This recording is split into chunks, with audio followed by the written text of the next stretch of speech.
নমস্কার।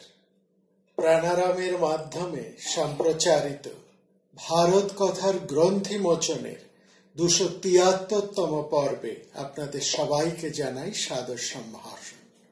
মহামতি অনন্তলালের পরম আশীর্বাদে আমরা প্রতিদিন শুনে চলেছি ভারত কথা।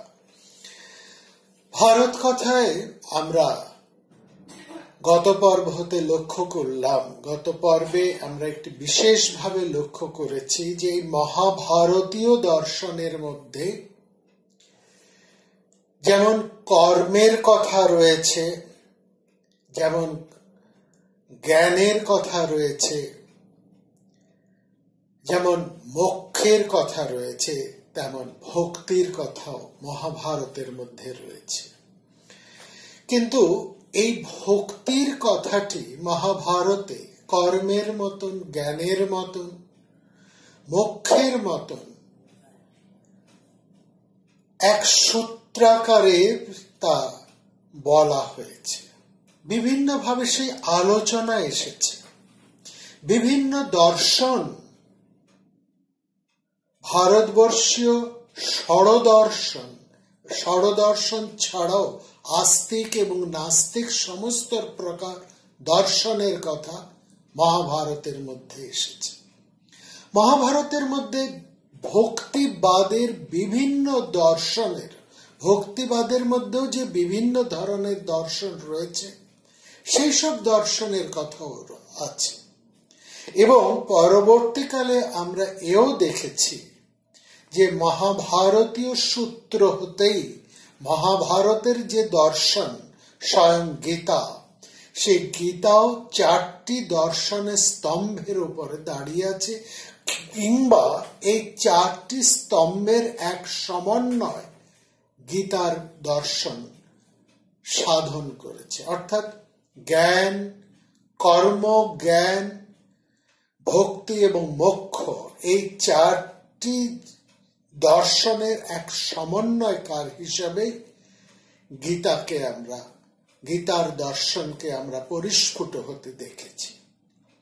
এবং সবচেয়ে বড় কথা, মহাভারতের মূল দর্শন যেটা গীতা, এবং গীতার দর্শন থেকে অন্যান্য ভক্তিবাদীয় যে সমস্ত দার্শনিক পুরাণ এবং রচনাগুলি উঠে এসেছে, যেমন ভাগবত, পরম ভাগবত, যার সম্পর্কে বলা হয় যেখানে গীতার শেষ হচ্ছে। অর্থাৎ এই যে গীতার শেষ থেকে ভাগবতের শুরু, এই যে কথাটি, এই কথাটির যুক্তি হিসেবে এইটি সবচাইতে আরেকটি বড় যুক্তি এখানে দাঁড়ায়। সেটা হচ্ছে গীতাতে যেখানে শেষ শ্লোকে বলা হচ্ছে মামেকং স্মরা, এই যে আমাকে স্মরণ করো, সর্বধর্ম পরিত্যাজ্যং মামেকং স্মরণং ব্রজ, এই যে আমাকে স্মরণ করো, এইখান থেকেই কিন্তু ভাগবতের সূত্র। অর্থাৎ শ্রীকৃষ্ণ যেখানে কর্মের প্রবক্তা, যেখানে তিনি ভীষণ জ্ঞানের প্রবক্তা, তিনি কিন্তু আবার দেখছি তিনিও ভক্তিবাদেরও এক প্রবক্তা। এবং এই 3টি জ্ঞান, কর্ম এবং ভক্তি, এই 3টির মধ্যে দিয়ে তিনি চরম যে মোক্ষ, সেই মোক্ষের একই ডেস্টিনেশনে পৌঁছানো যাচ্ছে। কিন্তু সবচেয়ে বড় কথা, আমরা মহাভারতের বিভিন্ন আলোচনায় আমরা এই ভক্তির প্রসঙ্গ পাব। সেখানে আমাদের হয়তো একটু থামতে হবে, সেই জায়গাটাকে একটু বুঝতে হবে। কিন্তু এখানে সবচেয়ে বড় যে কথাটা মহাভারতে ভক্তির প্রসঙ্গে আমরা বলতে চাই, সেটা হচ্ছে মহাভারতে বা ভারতীয় শাস্ত্রে, সামগ্রিক ভারতীয় দর্শনে ভক্তি বা ভক্তকে কেমন ভাবে দেখা হয়েছে। গীতা যদি দর্শন হয়, মহাভারত হচ্ছে তার প্র্যাকটিক্যাল অ্যাপ্রোচ, এটা তো ঠিক।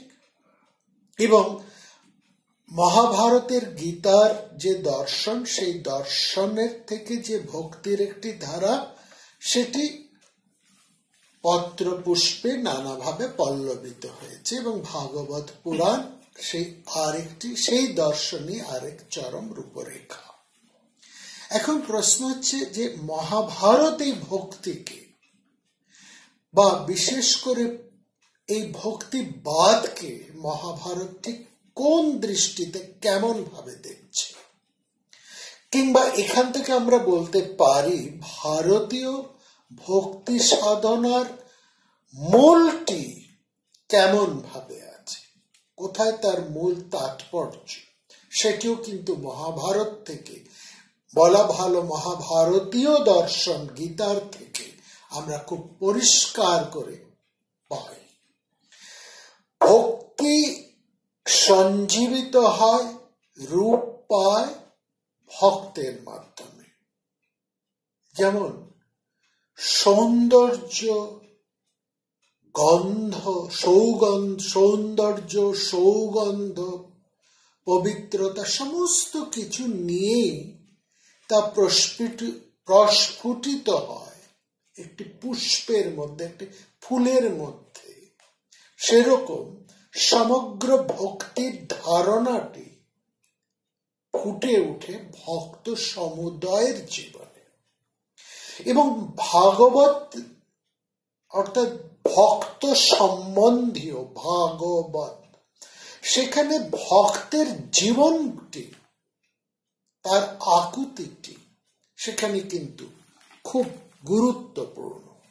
এবং এই গুরুত্বপূর্ণ এই কারণে যে একজন মানুষ তার সামগ্রিক জীবন দিয়ে, তার যাপন দিয়ে ভক্তিকে অনন্যভাবে, ভক্তির মহিমাকে অনন্যভাবে ফুটিয়ে তুলেছে।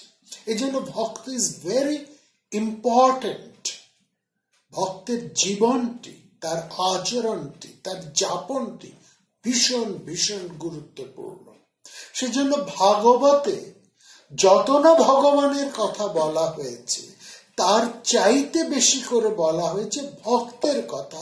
অর্থাৎ ভক্ত কেমন ভাবে তার ঈশ্বরকে আস্বাদন করেছেন, সেই কথাটি কিন্তু ভাগবতে বলা হয়েছে। অর্থাৎ ভাগবত হচ্ছে ভক্তের জীবন মালা, জীবন চরিত।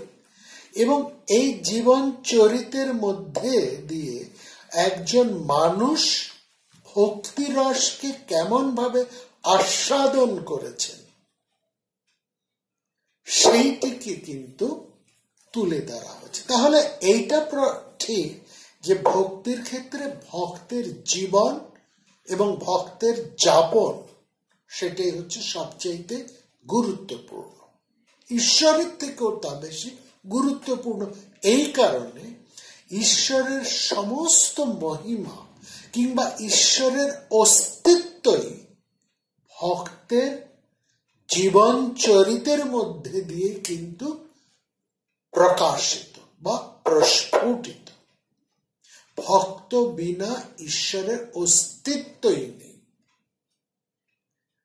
আমায় নইলে ত্রিভুবনেশ্বর, তোমার প্রেম হতো যে মিছে।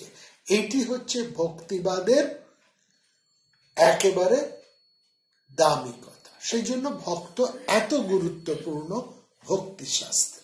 ঈশ্বরকেও ভক্ত অনেক সময় অতিক্রম করে যান, কিংবা স্বয়ং ঈশ্বর এসে বলতে বাধ্য হন, ভক্তের ঋণ অপরিশোধ্য, আমি তোমার ঋণ শোধ করতে পারি না। তাহলে ভক্ত যদি ইম্পর্টেন্ট হয়, সেই ভক্ত কেমন হবে, সেই ভক্তদের জীবনটি এবং সঙ্গে সঙ্গে সেই ঈশ্বরের কর্মময় জীবনটিও কিন্তু আমরা মহাভারতের মধ্যে পাই। মহাভারতের বহু চরিত্রই ভাগবতের পরম ভক্ত বা ভাগবত বলে চিহ্নিত হয়েছে। তাদের স্তুতি তাদের ঈশ্বরের দর্শন, তাদের উপলব্ধি ভাগবতের উপজীব্য। এবং যে ঈশ্বরকে তারা প্রধান করছেন, ভাগবতের কেন্দ্রবিন্দুতে যিনি রয়েছেন, তিনি মহাভারতেরও সূত্রাধার।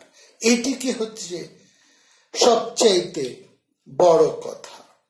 অর্থাৎ সেই রসিক ভাবক যারা, তারাও হচ্ছেন মহাভারতের অন্যতম গুরুত্বপূর্ণ চরিত্র। এবং ভাগবতের যিনি ঈশ্বর, তাদের যিনি পরম ঈশ্বর, যাদেরকে তিনি সদ পশ্যন্তি, যারা সবসময় দিচ্ছেন, যার পরম পদের অভিলাষী তারা, সেই ভাগবতের যে মূল যিনি পুরাণার্ক, তিনিও কিন্তু এই ভারত কথার সূত্রাধার। এটিও আমাদেরকে বুঝতে হবে। অর্থাৎ ভাগবতের এবং ভগবানের, ঈশ্বরের এবং ভক্তের দুজনেরই বর্ণময় জীবন আমরা মহাভারতে পাচ্ছি। তাদের আরেকটি জীবন দর্শন, একটা বিশেষ দর্শন হয়তো ভগবত। সেই জন্য মহাভারত এতটা গুরুত্বপূর্ণ ঈশ্বরকে বোঝার জন্য, এবং ঈশ্বরকে বুঝতে হলে যাদেরকে ছাড়া ঈশ্বরকে বোঝা যায় না, ঈশ্বর আস্বাদ যাদেরকে বাদ দিয়ে করা যায় না, সেই ভক্তরাও কিন্তু মহাভারতের পাত্র পাত্রী। এটা বুঝতে। আরেকটা উদাহরণ দিই। আমরা নানান মিষ্টি ধরুন খেতে ভালোবাসি, নানান ধরনের মিষ্টি, রসের মিষ্টি, গতি রসের মিষ্টি, কম রস, সন্দেশ, নানা রকমের। এই যে বিভিন্ন রকম মিষ্টান্নের আস্বাদন আমরা করি, রকম ভেদ, বৈচিত্র্য, তার জন্য কিন্তু আমাদের ওই ছানাটির প্রয়োজন। সেই ছানাকে, সেই দুধকে ছানায় পরিণত করা, এবং সেই ছানার থেকে আরো গভীরতর প্রক্রিয়া আমরা বিভিন্ন মিষ্টান্নের আস্বাদ করি। সুতরাং ওই দুধ এবং দুগ্ধজাত দ্রব্যগুলি হচ্ছেন সেই আমাদের মিষ্টান্ন আস্বাদনের উপায় মাত্র, এবং তারাই সবিশেষ গুরুত্বপূর্ণ। ঠিক সেই রকমই হচ্ছে এই ভাগবতের মধ্যে দিয়ে। তাহলে ভক্ত চরিত্রটা কেমন সেটা আমাদের বুঝতে হবে। ভক্তের চরিত্র কেমন হবে, একজন ভক্ত কেমন হবেন, সেটা কিন্তু মহাভারত আমাদেরকে বারবার বলছে। এবং সেই কথাগুলোকে আমরা গীতার মধ্যে সূত্রাকারে পাচ্ছি। যে কুন্তির কথা প্রসঙ্গে আমাদের এই কথাটি এসেছে গত পর্বে, তার সামগ্রিক জীবনটিকে দেখুন। তার জীবনে একেবারে বাল্যকাল থেকে প্রৌঢ় অবস্থা হিসেবে, মানে যতদিন তিনি বেঁচে ছিলেন, বিপদের পর বিপদের একটা ধারাবাহিকতা চলে গিয়েছে। কিন্তু আমরা কখনোই তাকে টাল খেতে দেখিনি, অবিশ্বাসী হতে দেখিনি। তিনি তার লক্ষ্য থেকে সরে আসেননি। এটি হচ্ছে ভক্ত জীবনের সবচাইতে গুরুত্বপূর্ণ অধ্যায়, গুরুত্বপূর্ণ বিষয়। একজন ভক্ত কখনোই টাল খাবেন না, তার বিশ্বাস থেকে তিনি সরে আসবেন না, তিনি লক্ষ্যে স্থির। কুন্তির জীবনে যে দোলাচল ছিল সেটা তার প্রাথমিক পর্বে, তারপর থেকে তিনি কিন্তু স্থির ধীর। সমস্ত বিপদের মধ্যে একের পর এক বিপদের স্রোত তার জীবনে এসেছে, একের পর এক বিপদের ঢেউ তার জীবনে এসেছে, কিন্তু সব জায়গায় তিনি কিন্তু লক্ষ্যে স্থির। তিনি ক্ষত্রিয়ানী, বীর্যবতী, তার সন্তানদেরকে তিনি পরম লক্ষ্যে স্থাপন করে সমস্ত দুঃখ, কষ্ট, বিপদ, ভয়ঙ্করতার মধ্যে দিয়ে সন্তানদেরকে আগলে তাদের ধ্রুব পথ থেকে তারা যাতে না সরে যায় তার জন্য তিনি সতত চেষ্টমান। এটা হচ্ছে ভক্ত। শীতোষ্ণ সুখ দুঃখ দাও, সমস্ত রকম অবস্থার মধ্যেই একজন ভক্তকে স্থির থাকতে হবে, এক লক্ষ্যে ব্রতী থাকতে হবে। কেমন সেটাও গীতার মধ্যে বলা হচ্ছে, তৈল ধারাবৎ নিরবচ্ছিন্ন একাগ্রতা ভক্তের লক্ষ্য, যোগযুক্ত থাকার লক্ষ্য। কুন্তীর জীবনও ওই নিরবচ্ছিন্ন লক্ষ্যের দিকে তিনি চলেছেন। এবং শেষ জীবনে এসেও তার বিপদ কিন্তু মুছে যায়নি। তার ছেলেরা অনেক কষ্টে নানান ভাবে তিনি ছেলেদেরকে প্রলুব্ধ করেছেন, উদ্বুদ্ধ করেছেন। বিদুলার মতন তিনি হয়ে উঠেছেন। নানান ভাবে তিনি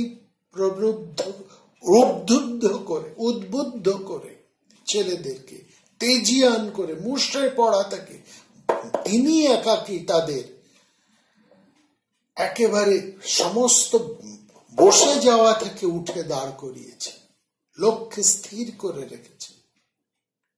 আবার দেখুন, চরম নিস্পৃহতায় সন্তানরা যখন রাজা হলেন তখন তিনি সমস্ত কিছু ত্যাগ করে গান্ধারী, ধৃতরাষ্ট্র, বিদুরের সঙ্গে হাত ধরে তিনি বনে চলে এলেন।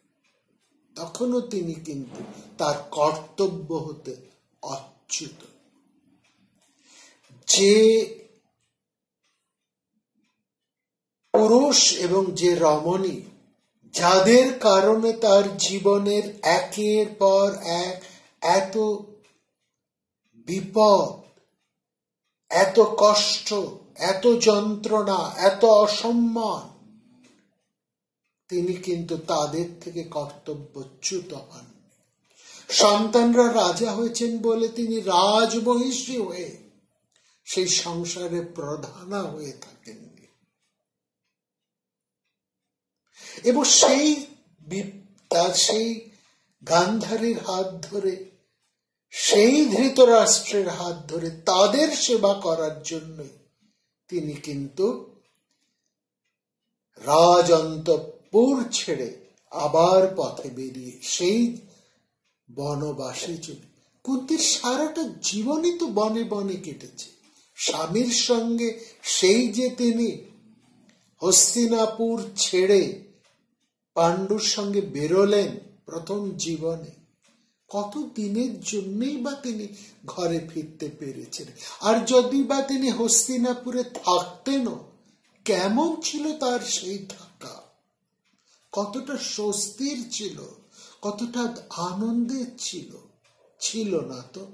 এক দুঃসহ বেদনায়, চিন্তায় দীর্ণ হতে হতে, অপমানে রিক্ত হতে হলে হস্তিনাপুরে রাজপ্রাসাদে নয়, বিদুরের ঘরে তাকে থাকতে হয়েছে।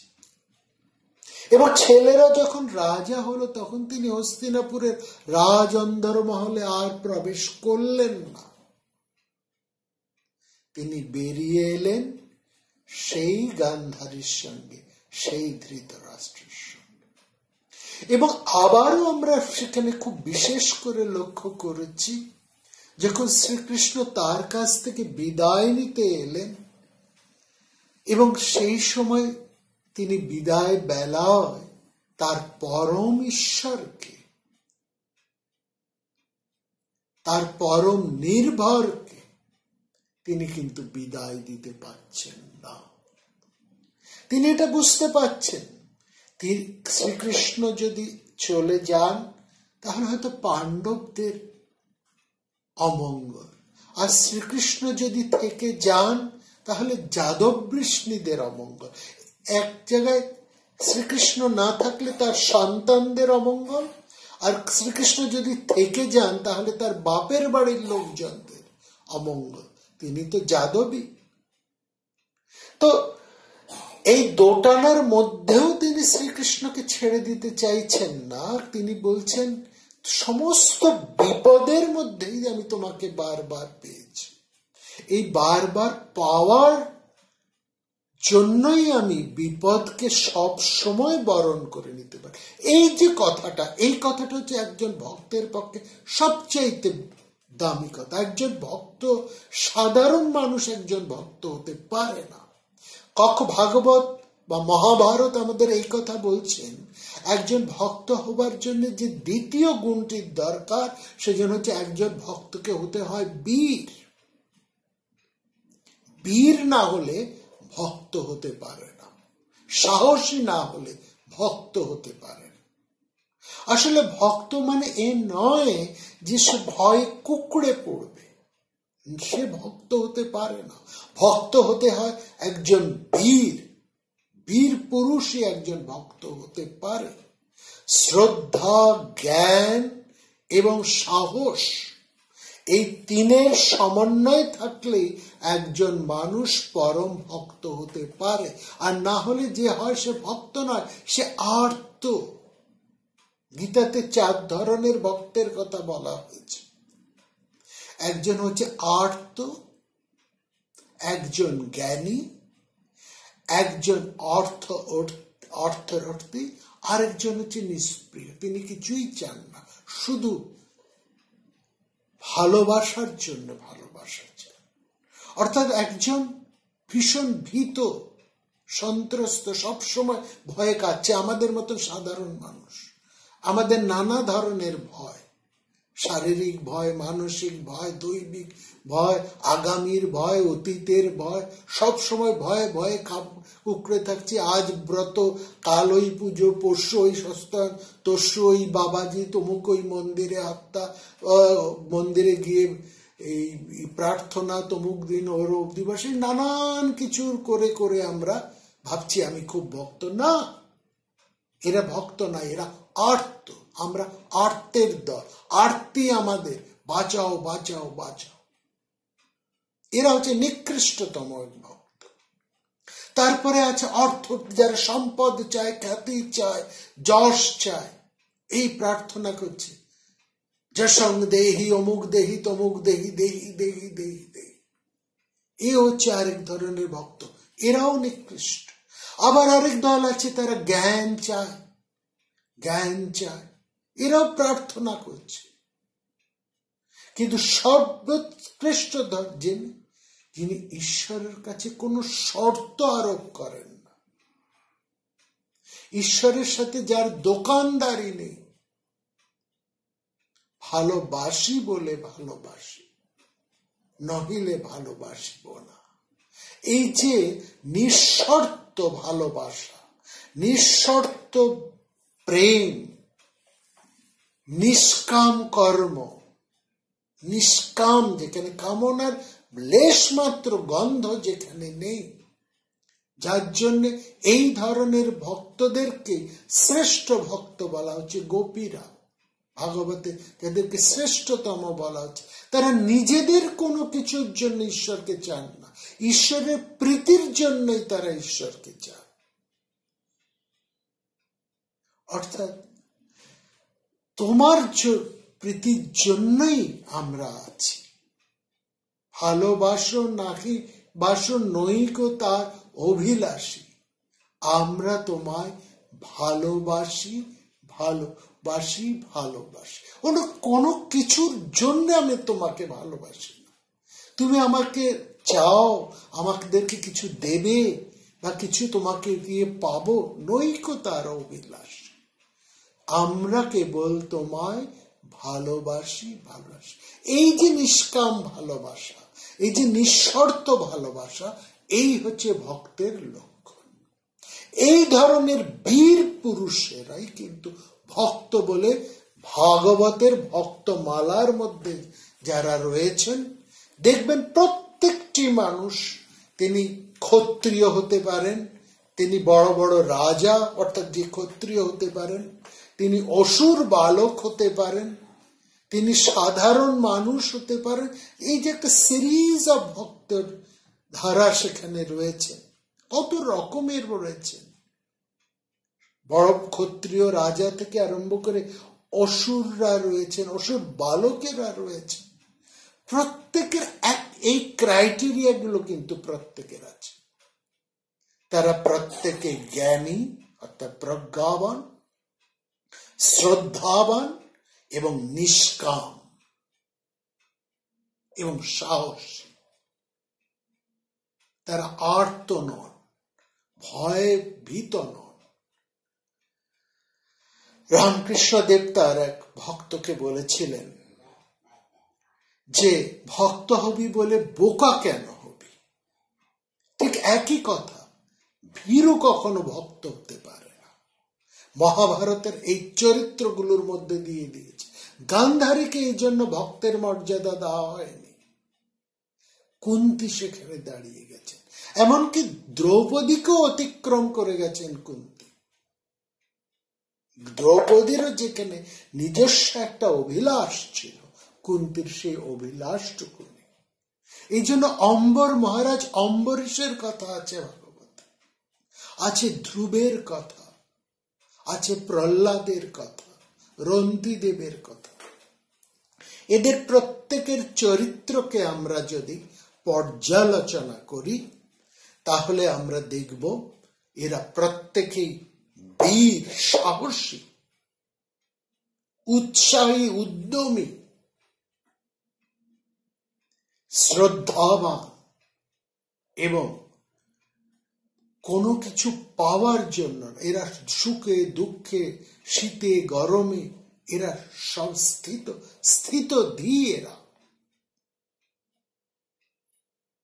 এই জন্যই এদেরকে এতটা গুরুত্ব দেওয়া হয়েছে। শ্রীকৃষ্ণ সেই জন্য বিদুরের ঘরে গিয়ে উঠছেন। হস্তিনাপুরের রাজসভায় রাজার আবাসে তিনি উঠছেন না, তিনি যাচ্ছেন বিদুরের কাছে। তিনি সমস্ত অন্তর দিয়ে শ্রদ্ধা নিবেদন করছেন যুধিষ্ঠিরকে। অর্জুনের সঙ্গে সাক্ষাৎ তার আছে। দ্রৌপদীকে তিনি